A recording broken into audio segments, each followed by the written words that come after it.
up? Today I wanted to talk to you about the Koenigsegg Jessica, which is about 4 million. 4 million, you know. Do you know what you could actually buy with 4 million? It's crazy how expensive supercars can be. One thing about this car, according to the engineer that I spoke to, is that this car appreciates in value. It doesn't depreciate in value. You're probably thinking how? Well, with this type of car, they will only produce a limited supply of the model. It's not like Rolls-Royce, for example, that produces 5,000 of the model, so anybody can get it. Absolutely not. So for example, they will only produce 80 of these cars, so there'll be a limited supply, a scarcity, which obviously ensures that the value shoots up by another 1 million. A bit like not like Rolls-Royce would obviously depreciate in value. Now this car is a lot of money and the parts do not come cheap, but I will get into that part later. It has obviously butterfly doors, which means that the doors open up as opposed to pull out. It's a petrol car. The engine's at the back, and I have never seen nothing like it.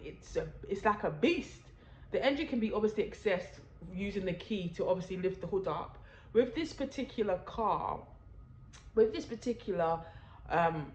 could opt to have the steering wheel on the left or the right, depending on what your preference is and what country you're in. This is a Swedish car. It's never been in Formula One, but it sure feels like it could be. I think it probably could not be entered into the sport due to the cost of it and maintaining it. For example, each tire costs 7,000.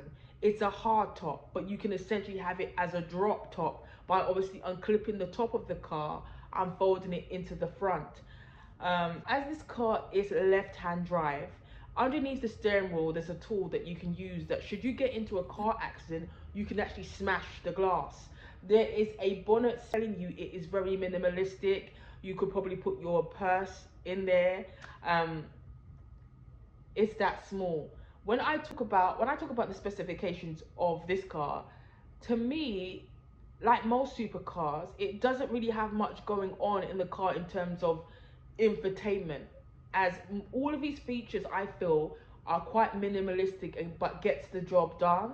I feel like the car is geared towards more performance and speed, hence why some of these buttons on the car are used for that. Do you know what I mean? This car for me is meant for racing on track and on roads where you are likely to get a good stretch of road, so you can basic like climate and cruise control. I think it's controlled by the key. It is a V8 engine, and it's a V8 engine. Is it a V8 engine? It's a V8 engine, and it's loud. I feel like it can obviously be driven anywhere.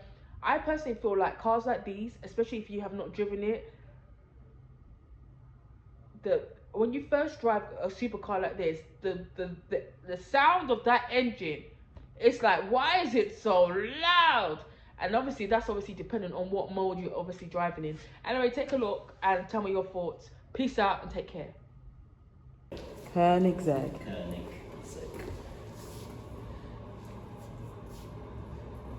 And this particular model is like 4 point something million. Yes, it's between three. Oh. This is oil. So can you explain this to me? Because you got oil and then you've got engine. I don't understand. ATF and this. ATF's to do with the transmission system. Ah, okay. Do they have butterfly doors or not necessarily? This is going to be interesting.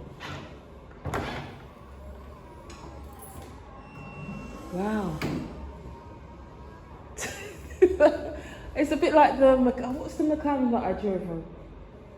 Oh, it was a 7 something, I can't remember. Does it have a boot in the front?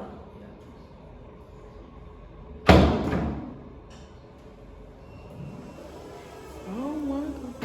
Why does it have so many different lights?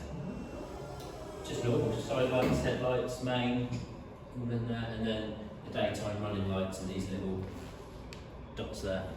So essentially you can't put, in terms of like shopping and stuff, it's very minimal stuff that you could potentially put in there. Absolutely, yeah, not a lot at all. And then the roof also stores in there. You can take the roof off and slide it in if you wanted to drive around with your roof off. Oh, so the roof comes down? Yeah, the roof's got clips, so you actually unclip it and lift it off. Ah. And slide it in the front. Do you think this is not practical for everyday London roads, is it? It drives really well on London roads. If you've not got a lot of luggage, then.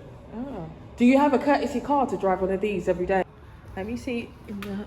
Oh, this is where you put the fuel, I'm assuming. Yes. To refill. Yeah. Okay, let me. Go to the petrol station, you have to open this up every time. Okay. Oh, Jesus. It's like a Formula One car, I think. Don't you agree? Yeah, I suppose. Oh my God. It's like. Does this panoramic roof open or no? No. Oh, okay. This is where you can unlock it to open the roof, isn't it? This lock here. You can see the latches. Yeah. 5 of them. Jesus, it's really low. Oh my God. So, okay, you can connect your devices.